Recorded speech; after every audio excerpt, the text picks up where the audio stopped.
അല്ലാഹു സുബ്ഹാനഹു വ തആല നമുക്കിത് മനസ്സിലാക്കാനുള്ള ബോധം നൽകി അനുഗ്രഹിക്കുമാറാകട്ടെ. സൂറത്തുൽ മുൽക്കിൻ്റെ ആദ്യത്തെ ആയത്താണ് നമ്മൾ ചർച്ച ചെയ്തത്. അതൊരു വിശാലമായ അർത്ഥവ്യാപ്തിയിലേക്കാണ് നമ്മളെ കൊണ്ടുപോവുക. ഒരു പ്രസംഗം നടക്കുമ്പോൾ അവസാനിക്കുമ്പോൾ ഇൻഷാ അല്ലാഹ് സൂറത്തുൽ മുൽക്കിൻ്റെ 2 ആയത്തുകൾ അതിൻ്റെ വലിയ ഒരു ആശയത്തിലേക്കാണ് നാം ഇനി സഞ്ചരിക്കുന്നത്. ഓരോ ആണും പെണ്ണും മനസ്സിൽ ചിന്തിക്കേണ്ട കാര്യങ്ങൾ അള്ളാഹു നമുക്കത് തൗഫീക്ക് നൽകി അനുഗ്രഹിക്കുമാറാകട്ടെ. അള്ളാഹു സുബ്ഹാനഹു വ തആല വിശുദ്ധമായ ഖുർആനിൽ സൂറത്തുൽ മുൽക്കിൽ അതിൻ്റെ ആദ്യത്തെ 2 ആയത്താണ് നമ്മൾ പറഞ്ഞത്. അള്ളാഹു സുബ്ഹാനഹു വ തആല സൂര്യ ചന്ദ്രാദി നക്ഷത്രങ്ങളെ മുഴുവൻ സൃഷ്ടിച്ചത് വമാനുർസിലു ബിൽ ആയാത്തി ഇല്ലാ തഖ്വീഫ. ചന്ദ്രഗ്രഹണം നടന്നു, എല്ലാം നേർരേഖയിൽ വരുമ്പോ അത് നിങ്ങളെ ഭയപ്പെടുത്താൻ വേണ്ടി മാത്രമാണ്. എന്നിട്ട് അള്ളാഹു നമ്മോട് ചോദിക്കുന്ന ഒരു ചോദ്യമുണ്ട്. വകഅയ്യിൻ മിൻ ആയത്തിൻ ഫിസ്സമാഇ വൽ അർളി യമുറൂന അലൈഹാ വഹും അൻഹാ മുഅ്രിദൂൻ.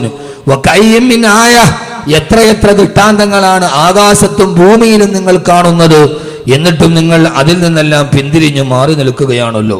നിങ്ങൾ അള്ളാഹുവിലേക്ക് തിരിച്ചു നടക്കാൻ, ഏകനായ അള്ളാഹുവിലേക്ക് അടുക്കുവാൻ, ഈ ഭൗതികമായ ജീവിതം നശ്വരമാണ് എന്ന് തിരിച്ചറിയാൻ അള്ളാഹു സുബ്ഹാനഹു വ തആല അടുത്ത ആയത്തിൽ ഖുർആൻ നമ്മോട് പറഞ്ഞ ഏറ്റവും പ്രധാനപ്പെട്ട ഒരു ഗുണപാഠം. ഖുർആനിന്റെ 114 അധ്യായങ്ങൾ നിങ്ങൾ പരിശോധിച്ചു നോക്കൂ.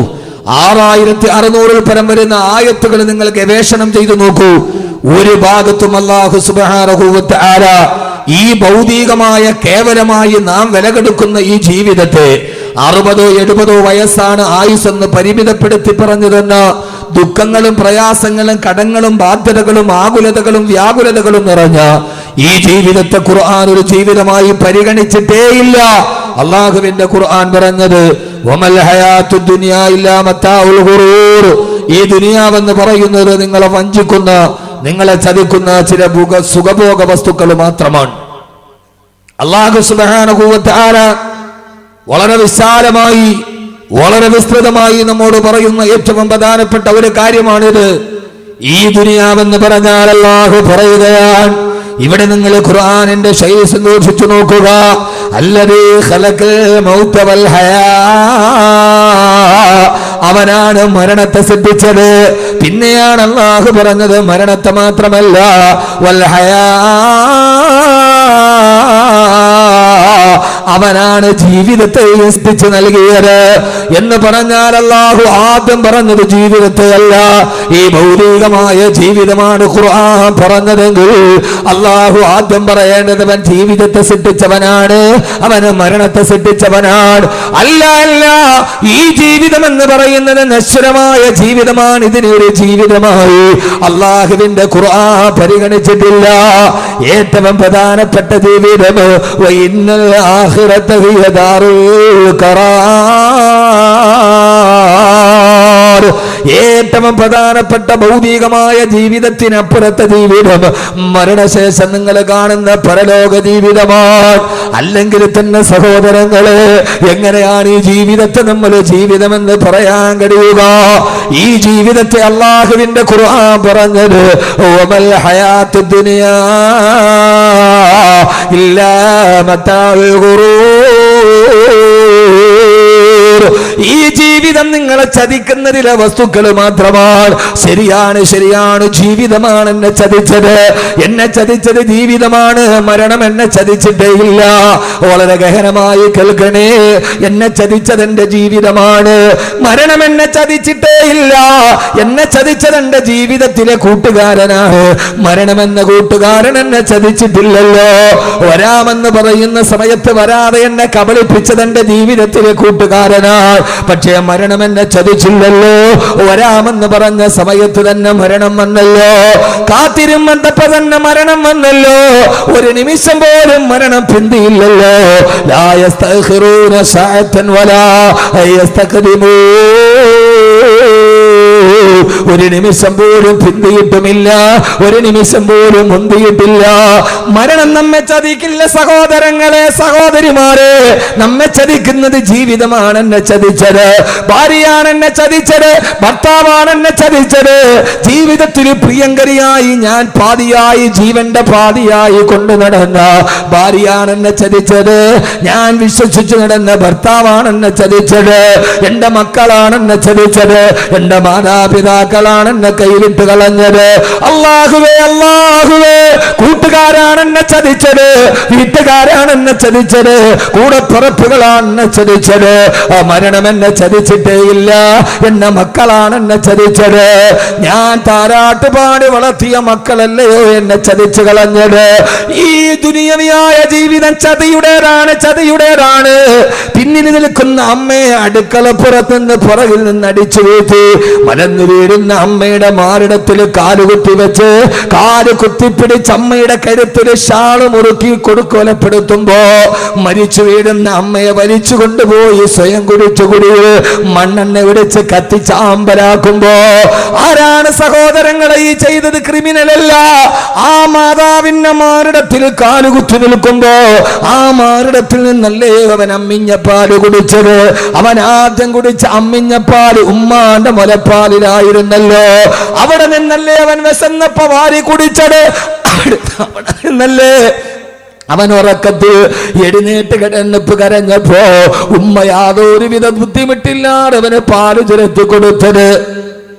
ആ മാസിയത്തിന് വിശന്നപ്പോഴൊക്കെ അവൻ കുടിച്ചത് ആ കുജകുംഭങ്ങളിൽ നിന്നാണ്. അവിടെ കാല് മുട്ടിപ്പിടിച്ച് അവൻ അമ്മയുടെ കഴുത്തിൽ ഷാള് മുറുക്കി കൊല്ലാൻ പോകുമ്പോ അമ്മ അവസാനം വിളിച്ചതും മോനെ എന്നായിരുന്നുവല്ലോ. അമ്മയുടെ കഴുത്തിലാണ് ഷാള് മുറുക്കിയത്. ആ അമ്മയുടെ കഴുത്തേരെന്നറിയോ? ആദ്യമായി ഊഞ്ഞാല് കെട്ടി നമ്മൾ ആടിയത് ഉമ്മാന്റെ കഴുത്തിലാണ്. എന്റെ ആദ്യത്തെ ഊഞ്ഞാല് മാവിൻ കൊമ്പിലല്ല, എന്റെ ആദ്യത്തെ ഊഞ്ഞാല് പ്ലാവിന്റെ കൊമ്പിലല്ല, എന്റെ ആദ്യത്തെ ഊഞ്ഞാല് പാർക്കിലല്ല. ഞാൻ ആദ്യമായി ഊഞ്ഞാല് കെട്ടിയാടാടിയത് എന്റെ ഉമ്മാന്റെ കഴുത്തിലാണ്. കുഞ്ഞിളം കൈകൾ കൊണ്ട് ഉമ്മാന്റെ കഴുത്തിൽ കെട്ടിപ്പിടിച്ച് ഊഞ്ഞാലാടിയ കഴുത്തിൽ തന്നെ ഷാളിട്ട് മുറുക്കുമ്പോ സഹോദരങ്ങളെ, സഹോദരങ്ങളെ, രാവിലെ മുതൽ വൈകുന്നേരം വരെ കഷ്ടപ്പെട്ട് വളർത്തിയ മക്കളാണ് എന്നെ ചതിച്ചത്. അതുകൊണ്ടാണ് അല്ലാഹു പറഞ്ഞത് വമൽ ഹയാത്തു ദുനിയാ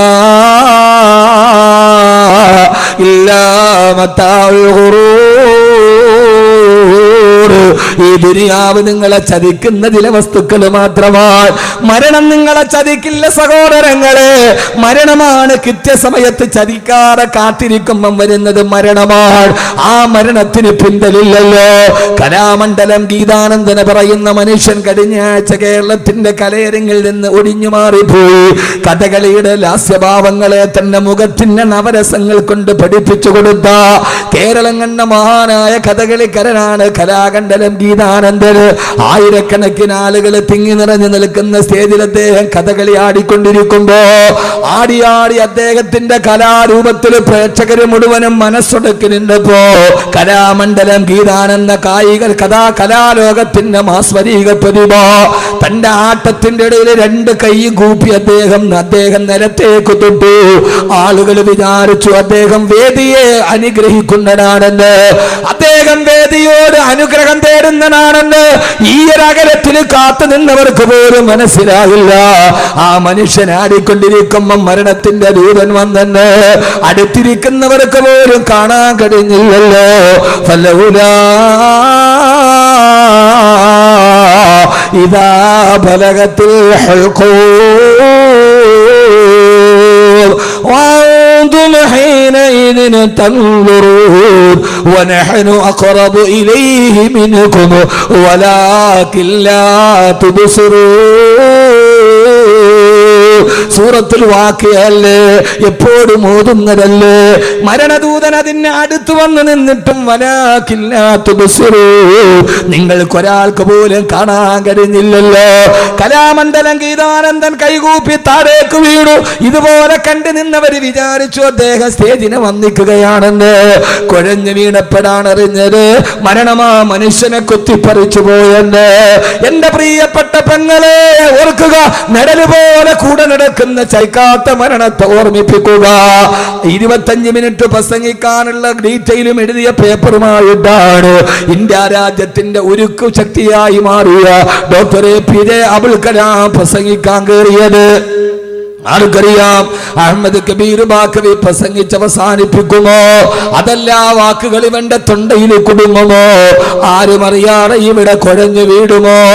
ജീവിതം എന്ന് പറയുന്ന കോമാളിയുടെ നടുവിലൂടെ നടന്നു പോകുമ്പോ ഈ APJ അബുൽ കലാം 25 മിനിറ്റ് പ്രസംഗിക്കാനുള്ള കുറിപ്പുകളും എഴുതിയിട്ടാണ് കയറി നിന്നത്.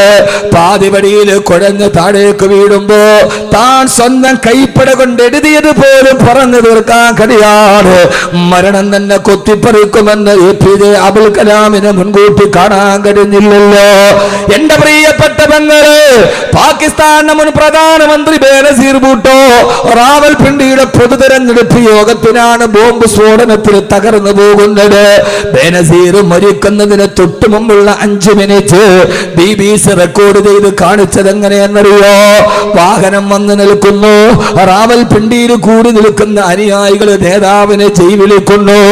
ആ കാറിലിരുന്ന് പൊതു തെരഞ്ഞെടുപ്പ് റാലി അഭിസംബോധന ചെയ്യാൻ പോകുന്നതിന് മുമ്പ് മിസ്സിസ് ബേനസീർ ഭൂട്ടോ, സുന്ദരിയായ ബേനസീർ ഭൂട്ടോ തന്റെ ബാഗ് തുറന്നിട്ട് ലിപ്സ്റ്റിക് എടുത്ത് ചുണ്ടിലേക്ക് വെക്കുന്നു. മുഖത്ത് സൗന്ദര്യവസ്തക വസ്തുക്കൾ തേച്ചിട്ട് കണ്ണാടിയിൽ തന്നെ മുഖം നോക്കുന്നു. അപ്പോഴും ബേനസീറിനറിയില്ലല്ലോ ഈ കാണുന്ന ചുണ്ടുകളും മാംസ കഷണങ്ങളായി ചിതറിത്തെറിക്കുമെന്ന്. 2 മിനിറ്റ് കഴിഞ്ഞാൽ തന്റെ ശരീരം ഈ തലച്ചോറ് റോഡിൽ ചിതറുമെന്ന്. ഈ കണ്ണാടിയിൽ കണ്ട മുഖം ഇനി ഒരിക്കൽ കൂടി ഇതേപോലെ കാണാൻ കഴിയില്ലെന്ന്. അതുകൊണ്ട് എന്റെ പ്രിയപ്പെട്ട ചെറുപ്പക്കാരാ, എന്റെ പ്രിയപ്പെട്ട സഹോദരി, അല്ലാഹു ലോകത്തോട് പറഞ്ഞ ഏറ്റവും പരമപ്രധാനമായൊരു കാര്യം, ഈ ജീവിതമൊന്നും ഒരു ജീവിതമല്ല. അല്ലദീ ഖലഖൽ മൗത വൽ ഹയാ, അവനാണ് മരണത്തെ സൃഷ്ടിച്ചത്, അവനാണ് ജീവിതത്തെ സൃഷ്ടിച്ചതെന്നത്. അതുകൊണ്ട് സഹോദരങ്ങളെ, ഈ ജീവിതം ഒരു ജീവിതമായിട്ട് പരിഗണിച്ചിട്ടില്ല. ഒരർത്ഥത്തിൽ ഒന്നുകൂടി വിശാലമായിട്ട്